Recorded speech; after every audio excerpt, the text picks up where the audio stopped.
And రెండోది ఇప్పుడు బజాజ్ చేతక్ షోరూమ్కి వెళ్ళండి ఎంత నీట్గా ఉంటుంది. తర్వాత హీరో ఈడా కానీ టీవీఎస్ కానీ వాళ్ళ షోరూమ్స్కి వెళ్ళండి, వాళ్ళు ఎలా నీట్గా ఉంటున్నాయి. ఏదో పాత గవర్నమెంట్ ఆఫీస్ ఇలా తయారైనాయి. పెట్టిన రోజు బాగానే ఉన్నాయి, 1.5 years 2 years తర్వాత పాత గవర్నమెంట్ ఆఫీస్ ఇలా తయారవుతున్నాయి. అండ్ తర్వాత ఈ home to home delivery service issues వస్తున్నాయి కదా అని చెప్పేసి స్టోర్స్ ఓపెన్ చేయడం స్టార్ట్ చేశారు. అంతవరకు ఐడియా అయితే బాగానే ఉంది. సరే స్టోర్స్ ఓపెన్ చేశారు, అదేనా ఫ్రాంచైజ్ లాగా ఇచ్చారా లేదా డీలర్షిప్ టైప్ ఇచ్చారా, ఓన్గా పెట్టుకున్నారు, దట్టు ఓకే.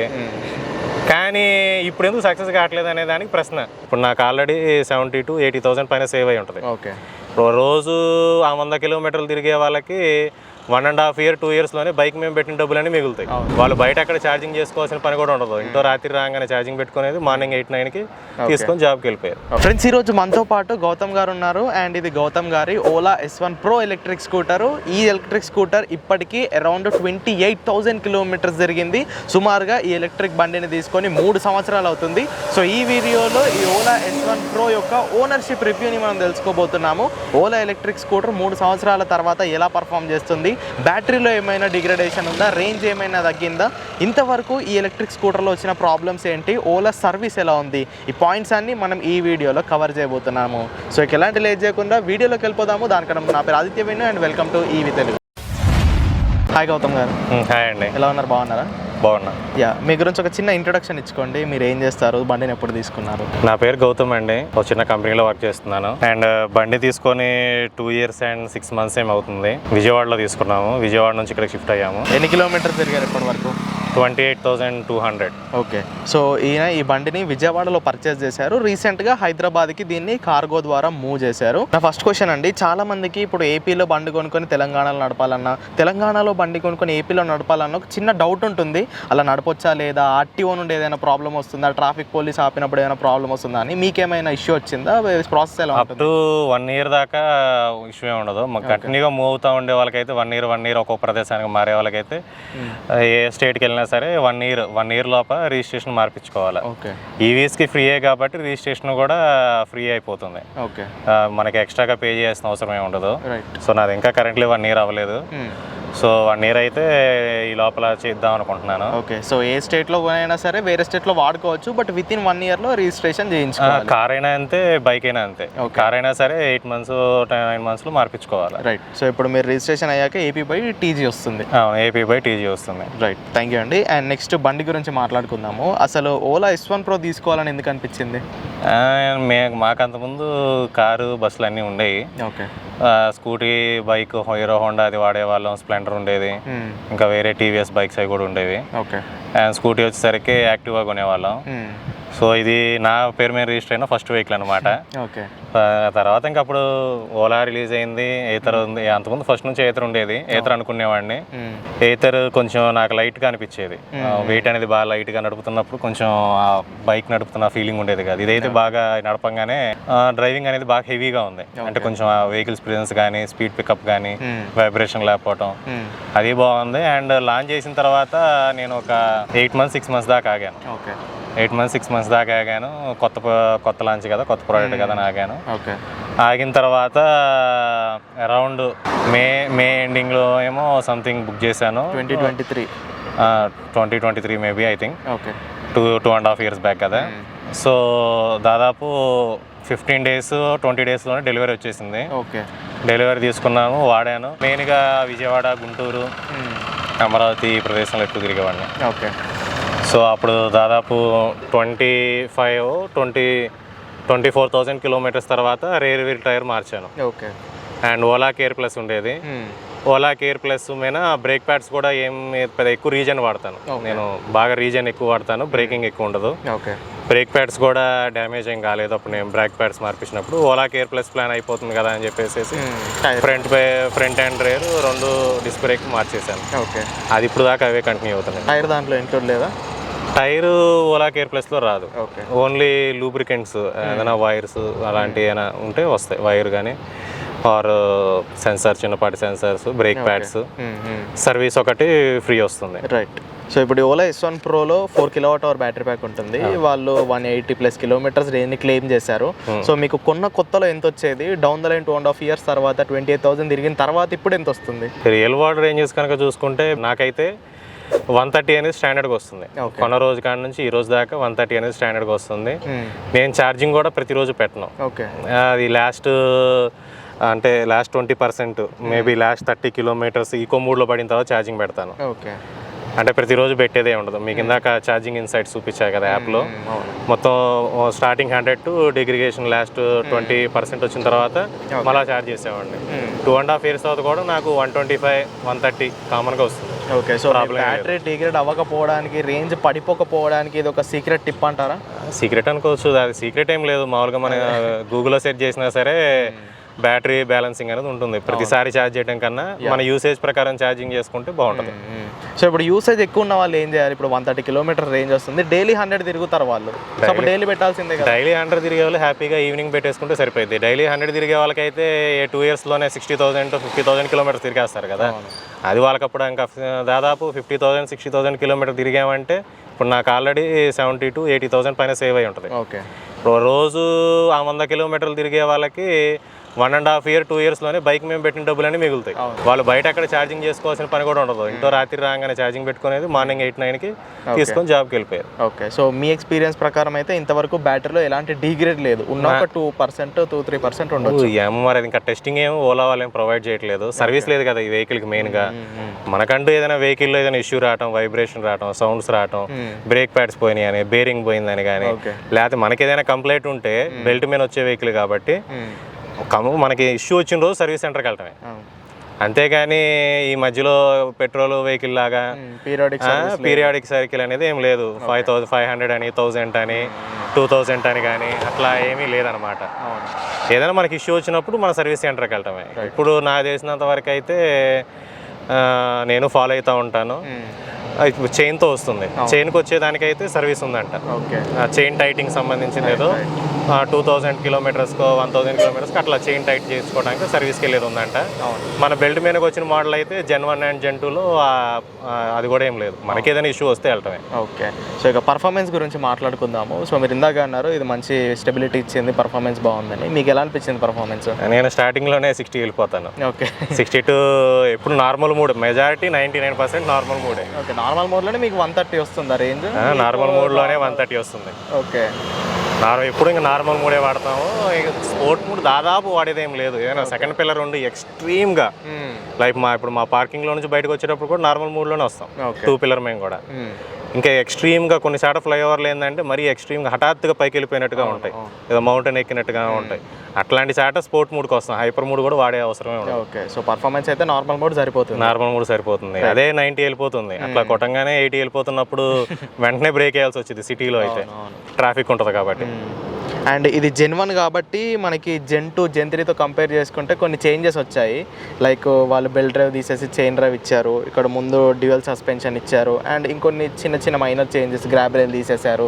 సో అది టెస్ట్ రైడ్ చేశారా? మీకు అది బాగా అనిపించింది, ఇది బాగా అనిపించింది? అది బాగా లైట్ వెయిట్ అనిపించింది. పికప్ అయితే బాగా దీనికన్నా ఎక్కువ ఉంది. ఓకే. ఇప్పుడు ఇష్యూస్ గురించి మాట్లాడుకుందాము. ఓలా అంటే చాలా మంది భయపడుతున్నారు ఇప్పుడు తీసుకోవడానికి. సో ఇన్ఫ్యాక్ట్ నేను కూడా ఎవరికి రికమెండ్ చేయట్లేదు. సో ఇంతవరకు మీకేమైనా ఇష్యూస్ వచ్చాయా? రాకపోతే ఎందుకు రాలేదు? ఇష్యూస్ అనేది మొత్తానికి ఆ విలేజ్లో ఎట్లా పడితే అక్కడ తిరిగా ఉండి నేను వెహికల్. ఓకే. కొంచెం లోపల పిన్స్ అనేవి పోయినాయి. ఓకే. ఇది ఒకటి మార్పించుకున్నాను. సమ్ 1800-1600 పడింది. అంటే ఇదంతా ఫ్రంట్ పోర్షన్ మొత్తమా? ఫ్రంట్ పోర్షన్ పై క్యాప్ ఒకటే. ఓకే. అది విల్లింగ్గా మార్చుకున్నాను. ఆ సౌండ్ రావటం నాకు ఇష్టం లేదనమాట. ఓకే. సో విల్లింగ్గా మార్చుకున్నాను. తర్వాత కేబుల్ ఒకటి పోయింది. ఓకే. ఆ కేబుల్ కూడా వాటి మీద అట్లా అట్లా తిరిగేసి కొంచెం లైట్గా డ్యామేజ్ అయింది. ఏ cable? Display cable. Okay. Okay. అది డిస్ప్లే కేబుల్ కూడా ఇది అరేంజ్మెంట్ ఇష్యూ ఉందంట. లోపల నుంచి వైర్ వచ్చే అరేంజ్మెంట్ ఇష్యూ. అలా రీప్లేస్మెంట్కి వచ్చిన వెహికల్ అందరికీ వేరే అరేంజ్మెంట్లో కేబుల్ అరేంజ్ చేశారు. సో అదేంటంటే లెఫ్ట్ సైడ్కో రైట్ సైడ్కో తిప్పినప్పుడు డిస్ప్లే కనపడతా ఉంటుంది, కొంచెం తిరిగినప్పుడు డిస్ప్లే ఆఫ్ అయింది అంతే. ఓకే. కానీ యాప్ ద్వారా కనెక్ట్ చేసుకుంటే అన్లాక్ చేసుకుంటే 1 week దాకా పట్టింది. 1 week to 15 days పట్టింది కేబుల్ రావడానికి. ఓకే. మెయిన్ ఓలాతో ఉన్న ఇష్యూ ఇదే. ఇప్పుడు వాళ్ళు first home to home delivery ఇచ్చారు. సరే, ఫస్ట్ కంపెనీ ఏదైనా ప్రయత్నించడంలో ఎవ్రీవన్ ఈస్ అప్రిషియేటెడ్. వాళ్ళు గనక మార్కెట్లో గనక రాకపోతే ఈ హీరో హోండా బజాజ్ కానీ మిగతా కంపెనీలు అయ్యి ఒక ఈవీ స్కూటర్ని తేటానికి అయితే ముందరకు వచ్చే వాళ్ళు అయితే కాదు. వాళ్ళకి బిజినెస్ అనేది జరుగుతుంది కాబట్టి అట్టనే పోతారు, కానీ గవర్నమెంట్ ఏదో 4 ముట్కాయలు వేసిన దాకా వాళ్ళు కదలరు. ఈ కంపెనీ రావడం వల్ల ఒకే నెలకి 30,000 40,000 కస్టమర్స్ అనే వాళ్ళు పోతున్నారు. ఒక బండి అనేది ఎప్పుడు పడితే అప్పుడు కొనరు. మేబీ మ్యాక్సిమం కొంటే ఒక 4 ఇయర్స్కో 5 ఇయర్స్కో, ఈ 2 వీలర్స్కి అయితే 8 ఇయర్స్కో 10 ఇయర్స్కో మారుస్తారు. ఒక కస్టమర్ పోయారంటే వాళ్ళకి చాలా వాల్యుబుల్. ఈ ఓలాకి ఇతరికి తరలికొంట పోవటం చూసేసి వాళ్ళు కూడా లాంచ్ చేయడం మొదలుపెట్టారు. వాళ్ళు ఏదైతే ఫస్ట్ ఈ వ్యాన్లో డెలివరీ చేయడం అనేది అప్రిషియేటెడ్. తర్వాత ఈ కంపెనీ వల్ల ఏతర్ కంపెనీ కూడా అంతకుముందు నేను ఏతర్ కొనాలని చూసాను. వాళ్ళు విశాఖపట్నంలోను బెంగళూరులో మాత్రమే అమ్మేవాళ్ళు. హైదరాబాద్లో కూడా తర్వాత పెట్టారు. 3 స్టోర్సే ఉండేవి. వీళ్ళు కాంపిటీషన్ చూసిన తర్వాత వాళ్ళు కూడా ఆల్ ఓవర్ ఇండియా నెట్వర్క్ ఎంత పెరిగిందో చూడండి మీరు. ఓలాతో కంపేర్ చేస్తే ఏతర్ ఛార్జింగ్ నెట్వర్క్ ఎంత ఎక్కువగా ఉందో చూడండి. సో వీళ్ళ వల్ల చాలా మార్పులు వచ్చినాయి ఇండస్ట్రీలో. తెచ్చిందైతే ఓలానే. ఇండస్ట్రీలో చాలా మార్పులు వచ్చినాయి వీళ్ళ వల్ల. చాలా ఇప్పుడు ఇప్పుడు ఏ బ్రాండ్లో లేదని చెప్పండి. బజాజ్లో లేదా, హీరో హోండాలో లేదా, హోండాలో లేదా, అన్ని బ్రాండ్స్లో వచ్చేసింది వీళ్ళ వల్ల. అండ్ తర్వాత ఈ home to home delivery service issues వస్తున్నాయి కదా అని చెప్పేసి స్టోర్స్ ఓపెన్ చేయడం స్టార్ట్ చేశారు. అంతవరకు ఐడియా అయితే బాగానే ఉంది. సరే, స్టోర్స్ ఓపెన్ చేశారు. అదేనా ఫ్రాంచైజ్ లాగా ఇచ్చారా, లేదా డీలర్షిప్ టైప్ ఇచ్చారా, ఓన్గా పెట్టుకున్నారు, దట్టు ఓకే. కానీ ఇప్పుడు ఎందుకు సక్సెస్ కావట్లేదు అనే దానికి ప్రశ్న. అందరి మైండ్లో ఉన్నది ఒకటే ప్రశ్న. CEO గారిని ఫాలో అవుతాం, మనం చూస్తూ ఉంటాం. ఆయన మీటింగ్లో ఉన్నాయని చూస్తూ ఉంటాం. అందరూ వీలైనది కానీ అందరూ అన్ని లాంచ్ చూస్తూ ఉంటాం. విషయం ఏంటంటే ఆయన ఎక్కువ ఇస్తున్నారు, ఎక్స్పెక్టేషన్స్ అని ఎక్కువ ఇస్తున్నారు. ఏది హైపర్ ఛార్జింగ్ నెట్వర్క్ ఏది చెప్పండి, ఒక్కటి కూడా లేదు. అదే మెయిన్ అదే కదా. ఏదో సక్సెస్ కావటం గల కారణం కూడా మెయిన్ అదే కదా, hyper charging network. Sir main కావాల్సింది అది. బంక్స్ని రీప్లేస్ చేసి ఛార్జింగ్ స్టేషన్స్ రావడం అనేది కాన్సెప్ట్. అది రాలేదు. సరే, మిగతాయి చేస్తున్నారు. అండ్ మరి సర్వీస్ పరంగా ఎందుకు ఇన్ని కంప్లైంట్స్ వస్తున్నాయి అని కనుక చూసుకుంటే ఓలా వాళ్ళు ఎంచుకున్న మెథడ్. సో ఫస్ట్ ఒకటి సక్సెస్ కాలేదని ఇంకో దానికి వచ్చారు. అది సక్సెస్ కాకపోతున్నప్పుడు ఇంకో దానికి మారాలిగా. అక్కడ ఇండియాలో ఎప్పటి నుంచో కంటిన్యూ అవుతుంది ఉంది ఏంటంటే డీలర్షిప్ ఫ్రాంచైజ్ ఇవ్వటం. సో మీరు కూడా అలా ఇచ్చేస్తే పోయేది నష్టం ఏంది? వాడు చూసుకుంటాడు అమ్మడం సర్వీస్ చేయడం కూడా వాడు తిప్పలాడు పడతాడు. అన్నీ మీ మీద ఎందుకు వేసుకునేది? సక్సెస్ఫుల్గా మీరు 2 ప్రయత్నాలు చేశారు, 3వ ప్రయత్నం ట్రై చేయాలిగా, ట్రై చేయట్లా. అండ్ రెండోది, ఇప్పుడు బజాజ్ చేతక్ షోరూమ్కి వెళ్ళండి, అంత నీట్గా ఉంటుంది. తర్వాత హీరో ఈడా కానీ టీవీఎస్ కానీ వాళ్ళ షోరూమ్స్కి వెళ్ళండి, వాళ్ళు ఎలా నీట్గా ఉంటున్నాయి. ఏదో పాత గవర్నమెంట్ ఆఫీస్ ఇలా తయారైనాయి. పెట్టిన రోజు బాగానే ఉన్నాయి. 1.5 years 2 years తర్వాత పాత గవర్నమెంట్ ఆఫీస్ ఇలా తయారవుతున్నాయి. మెయిన్ అది కూడా కారణం. కస్టమర్ ఎక్స్పీరియన్స్ అనేది కొద్దిగా ఇంకా నీట్గా ఉండాలి. వాళ్ళు కూడా, నా రికమెండేషన్ ఏంటంటే వాళ్ళు కూడా డీలర్షిప్ వేసేస్తే వాళ్ళు కూడా టార్గెట్ చేస్తారు. వాళ్ళ లోకల్ మార్కెట్లో వాళ్ళు ఎప్పటి నుంచో డీలర్షిప్స్ తీసుకుని ఉంటున్న వాళ్ళు ఎక్కడ పెట్టాలి షోరూము, ఎట్లా మార్కెటింగ్ చేసుకోవాలా, ఎలా వెహికల్ అమ్మాలా, ఏదైనా కంప్లైంట్స్ వస్తుంటే వాటిని ఎట్లా రెక్టిఫై చేసుకోవాలా, కస్టమర్కి దాన్ని ఎలా ఎక్స్ప్లెయిన్ చేయాలా. అక్కడ పనిచేసే వాళ్ళు గవర్నమెంట్ ఎంప్లాయీస్ లాగా ఉంటున్నారు. గవర్నమెంట్ ఎంప్లాయీస్ పనిచేసే వాళ్ళు బాగానే ఉంటారు, అందరి గురించి చెప్పట్లా. అంటే వీళ్ళు కూడా ఏంటంటే సిస్టమ్ లాగా అయిపోయింది. ఏదో జాబ్కి పొద్దున్నే వచ్చాము, వీడియో రికార్డ్ తీసుకొని జాబ్లో ఎంటర్ అయినాము. అరే కస్టమర్ పోతే వాళ్ళని వచ్చి పలకరిస్తున్నారు లేదని కూడా ఎవరికి తెలియదు. వాడంతటా వాళ్ళు పోయి మేము బండి చూడాలనుకుంటున్నారా అని నన్ను పలకరిస్తున్నారేమో, అది కూడా ఉందేమో. నేను ఇప్పుడు పోలేదు కాబట్టి చెబుతున్నా. అండ్ తర్వాత ఈ సర్వీస్ కూడా ఆడ పోగానే యాప్లో బుక్ చేసుకోమంటారు. కొన్నిసార్లు ఆడ పోగానే మీరు స్లాట్లు అయిపోయినాయి అంటారు. ఒక రకరకాలు. వాళ్ళు కూడా రోజుకి టార్గెట్ 50 అంటే 50 చేసి మెలకుండా కూర్చుంటున్నారు. అదే ప్రైవేట్ వాళ్ళు అయితే ఇంకా 4 ఎక్స్ట్రా చేపిస్తారు, అంతే కదా. అది కూడా ఏదైనా డీలర్షిప్ టైప్ ఇచ్చేస్తే ఈజీగా ఉంటుంది. బయట వచ్చిన వాళ్ళకి ఛార్జింగ్ స్టేషన్ అది వాళ్ళే ప్రొవైడ్ చేసుకుంటారు. కస్టమర్ రివ్యూ తీసుకొని అరే పలానా చాట మాకు వెళ్ళటానికి ఇటు ట్రావెల్ చేస్తాం, ఈ మధ్యలో ఏదైనా ఒక హైపర్ ఛార్జర్ పెడితే బాగుంటుంది అని చెప్తే వాళ్ళు కంపెనీకి రికమెండ్ చేస్తారు. సో డీలర్షిప్ అనేది తీసుకొస్తే బాగుంటుంది. బండి అయితే బాగుంది, కాకపోతే ఈ ఇష్యూస్ రిజాల్వ్ చేయడము, ఆ డీలర్షిప్ నెట్వర్క్ సర్వీస్ కూడా ఒక పార్ట్. సర్వీస్ సెంటర్లో కొన్ని పార్ట్స్ అనేవి డిఫాల్ట్గా ఉండాలి. కొన్ని వైర్స్, కేబుల్స్, సెన్సర్స్, కొన్ని ఏదైనా అదొక 4-5 పీసెస్ పార్ట్ ఉంచుకుంటే ఆ సర్వీస్ రాగానే ఆ రోజే సర్వీస్ అయిపోయింది. వీళ్ళు ఏంది దానికి రావటం, కంప్లైంట్ రైజ్ చేయడం, ఆ పార్ట్ తెప్పించుకొని రీప్లేస్ చేయడానికి. కొన్ని పార్ట్లు బ్రేక్ ప్యాడ్స్, గేరింగ్స్ ఇట్లాంటివి ఒక రోజులు అయిపోతాయి.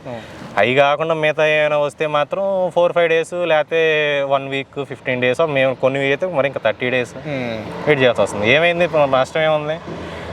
కొన్ని పార్టీలు తీసుకొచ్చి అక్కడ పెడితే. సో దీనివల్ల కంపెనీ అనేది కస్టమర్స్ దగ్గర ట్రస్ట్ లూజ్ అవుతుంది, కస్టమర్స్ని లూజ్ అవుతుంది. ఓవరాల్గా వాళ్ళు ఎంత పెద్ద క్యాంపస్ పెట్టారు, ఎంత పెద్ద ఫెసిలిటీ పెట్టారు, బ్యాటరీ మ్యానుఫ్యాక్చరింగ్ స్టార్ట్ చేశారు. అదే ఈవీ రెవల్యూషన్లో ఒక కార్ తప్పితే మిగతా అన్ని వాళ్ళే తెస్తున్నారుగా. పార్ట్స్ కూడా వాళ్ళే తయారు చేసుకుంటున్నారు, మోటార్ వాళ్ళే తయారు చేసుకుంటున్నారు, బాడీ వాళ్ళే తయారు చేసుకుంటున్నారు, డోమ్స్ వాళ్ళే తయారు చేసుకుంటున్నారు. అవును. ఆఖరికి ఇప్పుడు రేర్ ఎర్త్ మ్యాగ్నెట్ నుంచి ఫెరీ మ్యాగ్నెట్ కూడా వచ్చారు. They are doing great. But ఇది అనేది పెద్ద ఇష్యూ అయింది. వాళ్ళ స్టాక్ మార్కెట్లో కూడా వచ్చారు, అది కూడా ఎఫెక్ట్ అయింది దీనివల్ల. సో మొత్తంగా ప్రోడక్ట్ పరంగానైతే మీరు సాటిస్ఫైడ్గా ఉన్నారు? సాటిస్ఫైడ్గానే ఉంది. కాకపోతే సర్వీస్కి వెళ్ళేసరికి మొత్తం పెంట ఇప్పుడు ఇంకొకటి ఏంటంటే, ఇప్పుడు ఇంకొక వచ్చిన బాధ ఏంటంటే, ఓలా రివ్యూస్ లాంగ్ టర్మ్ బండి కొనే వాళ్ళు ఎవరైనా సరే లాంగ్ టర్మ్ ఓనర్షిప్ గురించి ఆలోచిస్తారు. నాకు 3 years ఇప్పుడు దా బాగానే ఉంది, ఎటువంటి ఇష్యూ లేదు. ఇంకో 3 years ఎలా ఉంటుంది అనిపిస్తుంది. సో ఇప్పుడు ఈ 3 years మీకు బాగుంది, కాకపోతే సఫర్ అవుతున్న వాళ్ళు చాలా మంది ఉన్నారు. అవును. 1 yearకే ఇష్యూస్ వచ్చిన వాళ్ళు ఉన్నారు. Gen 1లో అన్ని ఇష్యూస్ రాలేవు, కానీ Gen 2 Gen 3లో మాత్రం చాలా ఇష్యూస్ వస్తున్నాయి. అండ్ సర్వీస్ సెంటర్కి తీసుకెళ్తే అక్కడ పట్టించుకునే వాళ్ళు కూడా లేరు. సో అందుకే చాలా మంది ఫ్రస్ట్రేట్ అవుతున్నారు. సో మొత్తంగా ప్రోడక్ట్ గురించి అయితే మీరు సాటిస్ఫైడ్గా ఉన్నారు. ఇష్యూ వస్తే ఏంటి పరిస్థితి? ఇష్యూస్ అదే చెప్పట్లే, ఈ 3 years ఎలా ఉంటుందని ఆలోచించాలని. ప్రస్తుతానికైతే ఇంక సర్వీస్ తీసిపోయేది లేదు. ఇంకా ఏమైనా ఇష్యూ వస్తే అది ఇంకెన్ని రోజులు పట్టింది అనేది క్వశ్చన్. రైట్. సర్వీస్ సెంటర్ తీసిపోతే 15 daysలో చేస్తారా, 10 days? సో ఇదన్నమాట మరి Ola S1 Pro Gen 1 electric scooter 2.5 years 28,000 kilometers తిరిగిన తర్వాత గౌతమ్ గారికి బండి పరంగా పెద్ద ఇష్యూస్ ఏం లేవండి. నాకు తెలిసి Gen 1 కస్టమర్స్కి స్కూటర్ పరంగా ఎలాంటి ఇష్యూస్ లేవు. Gen 2 Gen 3 ఈ 2 వాడుతున్న వాళ్ళకి చాలా ఇష్యూస్ వస్తున్నాయి. బట్ సర్వీస్ ఇష్యూస్ మాత్రం అందరికీ ఉన్నాయి. షోరూమ్ ఆర్ సర్వీస్ సెంటర్కి వెళ్తే ఎన్ని రోజులకి బండి వస్తుందో ఎవరికి గ్యారంటీ లేదు. సో గౌతమ్ గారు చెప్పినట్టు ఓలా కంపెనీ వాళ్ళు ఖచ్చితంగా అప్రోచ్ మార్చుకుంటే ఖచ్చితంగా సర్వీస్ ఇంప్రూవ్ అయ్యే ఛాన్స్ అయితే ఉంటుంది. మరి మీలో ఎవరైనా ఓలా ఎలక్ట్రిక్ స్కూటర్స్ వాడుతూ ఉంటే మీ ఎక్స్పీరియన్స్ ఎలా ఉందో కింద కామెంట్ చేయండి. అండ్ వీడియో కనుక ఇన్ఫర్మేటివ్గా అనిపిస్తే ఖచ్చితంగా లైక్ చేయండి. అండ్ ఈవీ తెలుగు ఛానల్ని సబ్స్క్రైబ్ చేయండి. అండ్ గౌతమ్ గారికి కూడా ఒక ఛానల్ ఉంది, నేను కొలాబరేషన్లో పెడతాను. ఆయన కూడా EV related long term reviews చేస్తూ ఉంటారు. సో మీకు ఇంట్రెస్ట్ ఉంటే ఒకసారి చెక్అవుట్ చేయండి. ఆయన ఛానల్ని కూడా సపోర్ట్ చేయండి. సో వీడియోకి ఇంతే, మరి నెక్స్ట్ వీడియోలో మళ్ళీ కలుసుకుందాము. Go green and go electric.